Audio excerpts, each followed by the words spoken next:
Hey everybody, welcome to today's Cornerstone Connection Daily Devotional. And today we're going to talk about what I think is one of the hardest principles for Americans in general, and for me in particular.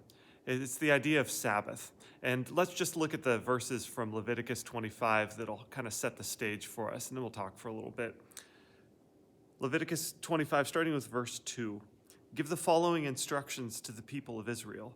When you have entered the land I am giving you, the land itself must observe a Sabbath rest before the Lord every 7th year. For 6 years you may plant your fields and prune your vineyards and harvest your crops, but during the 7th year the land must have a Sabbath year of complete rest. I struggle with Sabbath. I have my entire life, and I think it's probably made extra difficult just because of what my calling is on Sundays. It's a work day for me. So what many people are able to use as a Sabbath is it is the most exhausting day of the week for me, and so it's hard to call that a Sabbath when you've kind of spent your energy all morning, and then the rest of the day is almost just recovery.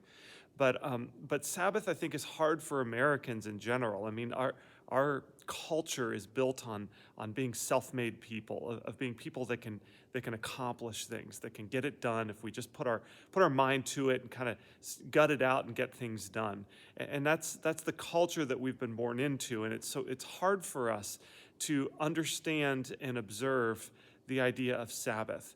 Now, there are multiple instances of Sabbath that God has required of his chosen people, the Israelites.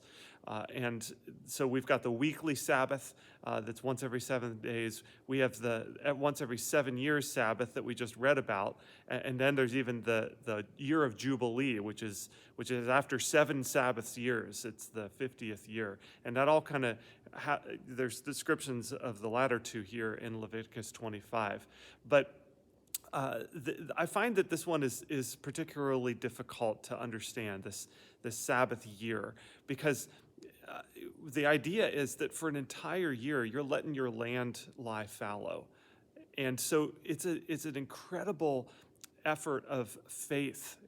You're required to trust that God is going to provide enough in the 6th year that you're going to be able to survive through the 7th year and until the 8th year, or even the 9th. In fact, in the 8th year, you're doing the planting, and so you're actually not harvesting again until the 9th year. So the 6th year has to provide for the next 2 years. You have to trust that the God of the harvest, the God of creation, is going to allow the earth to produce enough for the next 2 years.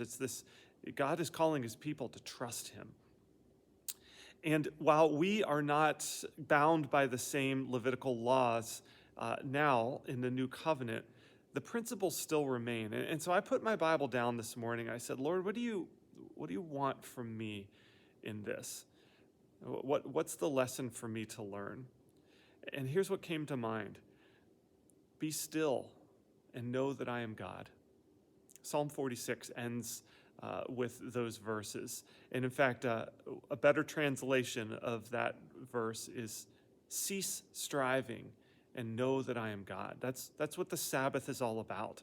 If you read Psalm 46, and we will in a few days here, you see that the entire psalm is dedicated to the promise of God fighting for his people, and by extension, God's provision for his people. And if you look up "Be still and know that I am God" on Google, and you look at the images, you see just all these serene pictures of a person sitting on a cliff looking over a sunset, or a still lake, and this idea of peacefulness and stillness. But really, this is a corrective to the people of God and to us. It's saying, stop trying so hard. Stop thinking that you're a self-made man or a self-made woman. Stop assuming that if you just put your mind to it, you can get things done. Because I am God. I am the one that promises to get things done for you. And I'm going to test you on this by imposing the Sabbath on you so that you'll have to rest. And so it's both a command and a delight. It's a command that you have to stop and trust that God will be enough. But then it's a delight, because once you do, you realize that God has provided enough. and God will see you through the Sabbath day. You're permitted to stop working so that you can enjoy creation and enjoy Him and enjoy the fact that you are His. So there's a lot there, and I found myself being challenged to find that weekly rhythm again of being still and trusting in the Lord's provision. And one more thing you'll notice is that there is an aspect that we participate in the Sabbath, both in the weekly Sabbath and in the Sabbath year that they're talking about here. Again, we're not bound to the Sabbath year, but the principle of Sabbath remains. And one of the principles that we take part in is the idea of preparation. If you look at the description of the Sabbath day, the people of God had to prepare the night before. They had to prepare the meal. They had to finish doing all their work in order to be able to rest on that seventh day. So you can't just kind of laze around all week and then also laze around on the Sabbath day. You have to prepare ahead for it. And same thing here in the Sabbath year, they had to store up enough crops in the sixth year so that they'd have it during the seventh year. But in the midst of that, God promises to provide. So I'm thinking ahead. We're going to have company here at our house in about a week. And this weekend would be a good time for us to just push through and work all weekend.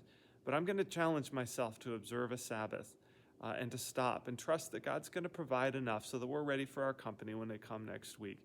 But in the meantime, I'm going to take the time to be still and know the God of provision. I hope you'll do the same. See you next time on the Cornerstone Connection.